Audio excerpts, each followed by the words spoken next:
ጤናማ ልጅ ለማግኘት ዝግጅቱ የሚጀምረው ከእርግዝና በፊት እንጂ የእርግዝና ምልክቶች ከታዩ በኋላ አይደለም። ሰላም፣ ዶክተር ፍኖት ነኝ፣ የማህፀንና ጽንስ ስፔሻሊስት ሐኪም እንዲሁም ዩሮጋይኒኮሎጂስት።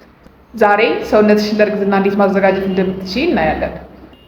አንደኛ፣ ፎሊክ አሲድ ከእርግዝና ቢያንስ 1 ወር ቀደም ብለሽ ጀምሪ።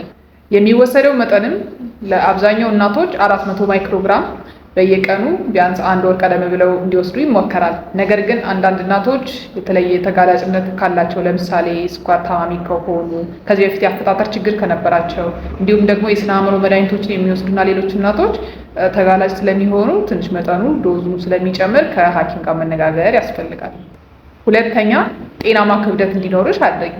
ይህም ማለት BMI ከ18.5 እስከ 24.9 መሆኑን ቼክ አድርጊ። ሶስተኛ፣ የተመጣጠነ ምግብ ተመገቢ። ይህም ማለት አትክልት፣ ፍራፍሬ፣ ፕሮቲን ያላቸውን እንዲሁም ደግሞ ካርቦሃይድሬት ሚክስድ የሆኑ ምግቦችን መመገብሽን እርግጠኛ ሁኚ። አራተኛ፣ የምትወስጃቸው መድኃኒቶች ካሉ ከሐኪም ጋር በመነጋገር አንዳንድ መድኃኒቶች የአፈጣጠር ችግር ሊያመጡ ይችላሉ። ስለዚህ ወደ ተሻለና ጉዳት ወደ ሌለው መድኃኒት መቀየራቸውን እርግጠኛ ሆኚ።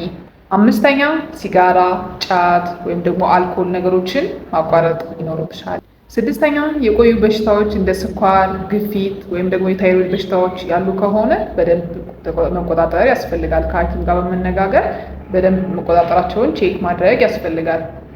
ሰባተኛ፣ አካላዊ እንቅስቃሴ ቢያንስ ለ30 ደቂቃ አካላዊ እንቅስቃሴ ወክ ሊሆን ይችላል፣ ቀለል ያሉ እንቅስቃሴዎችን ማድረግ ይኖርብሻል።